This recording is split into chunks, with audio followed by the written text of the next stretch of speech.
tia tsy misy fipetrantsika Andriamanitra, zany hoe tia maimaim-poana izy. Zany loha hevitra zany no anasako anao indray amin'ity maraina ity.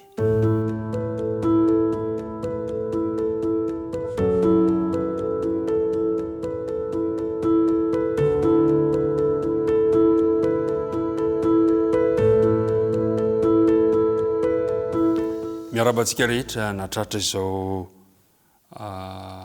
andro vaovao izao ka tafahoana amin'ny lalan'ity fandarana ity indray tsika rehetrarehetra. Mpifaliana no iarabako anao sy ny ankonanao ary anolorako ny firariantso tsara indrindra ho anao ka ny fiadanan'ny tompony no hitoetra ao an-tokantranontsika tsiraray avy. Dia araka hivavaka isika mialohan'ny andiniantsika ity loha hevitra ity. Andriamanitra rainay eny an-danitro, misaotra anao indray izahay fa afaka miaraka mianatra ny teninao, miaraka mandinika ny teninao rehefa notantanao sy novibininao nandritry ny alina mangina toa aloha sariko ny fahafatesana iny. Misaotra satria velona izahay trapamonjena amin'ity andro vaovao ity. Kanefa eo anatrehan'ny tsy fahatanteranay dia mangataka izahay tompo ny famelan-keloka avy aminao ary aoka ny fanena masina no hitoetra temponay ka hampianatra anay izao teninao izao. Aminaraka Kristy nangatana ny vavaka. Amen.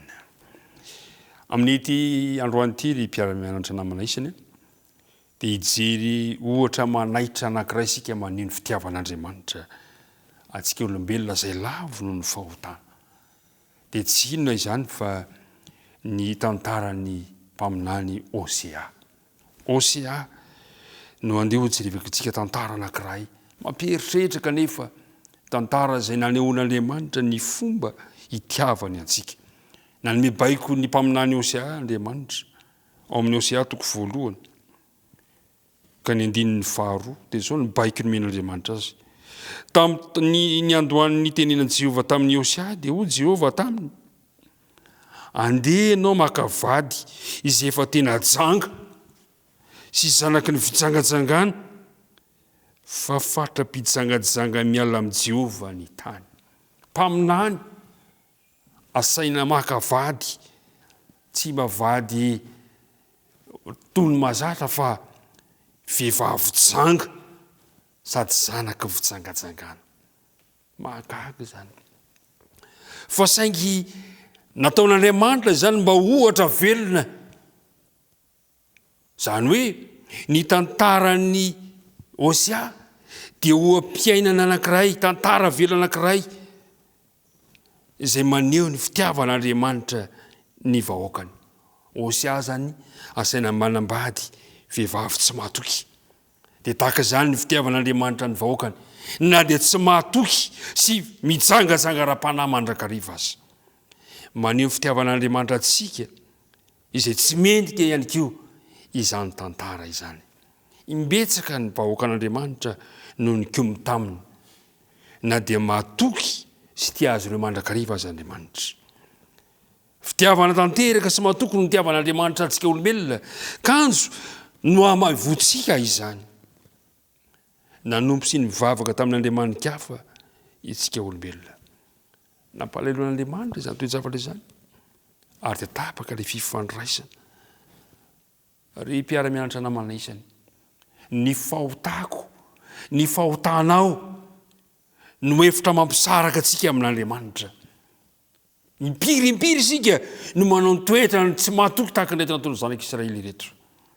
Fa soa ihany fa tamin'ny lalan'ny oam-piainan'ny Osea no nanehoan'Andriamanitra fa tia antsika izy, tianao Andriamanitra. Na dia ny verimberina aza ny fikominana ataon'reto vahoakan'Andriamanitra reto, na dia atao hoe toa tsisy azo atao intsony aza, dia izao no nafinaritra tamin'ny nataon'Andriamanitra ao amin'ny bokin'ny Osea 4:20 ka ny 2 no vakitsika. Ry Israely eo, manao antso Andriamanitra. Ry Israely eo, miverena amin'ny Jehovah Andriamanitra ao, fa lavo keloka ianao. 5.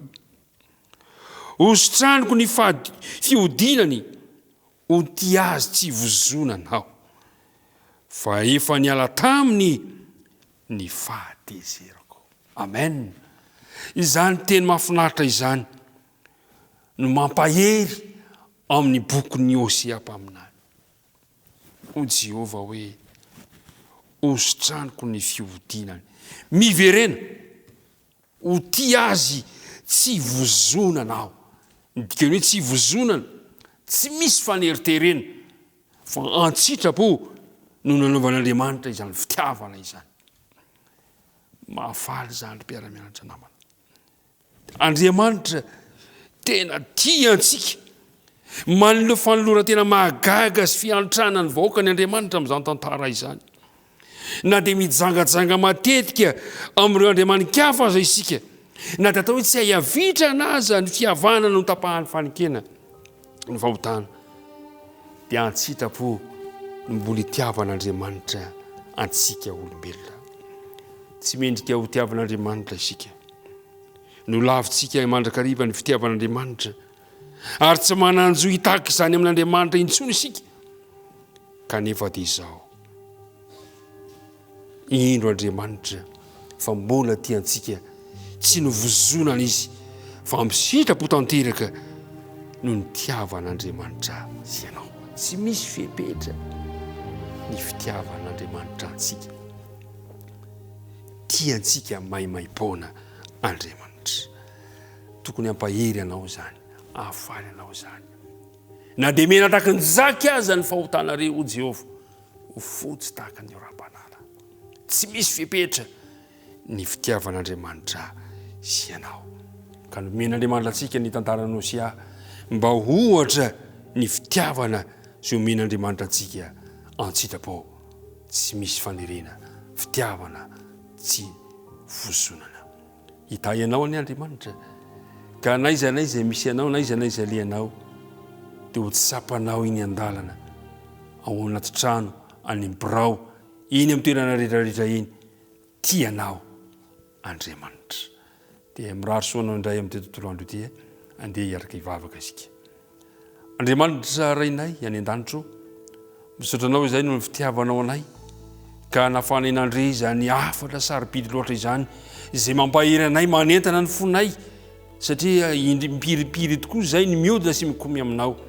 Kanefa dia mbola atosaka ao, asehonao mandrakariva kosa ny fitiavana, dia ilay fitiavana tsy misy fetra, ilay fitiavana maimaim-poana izay asehonao mandrakariva amin'ny fiainanay.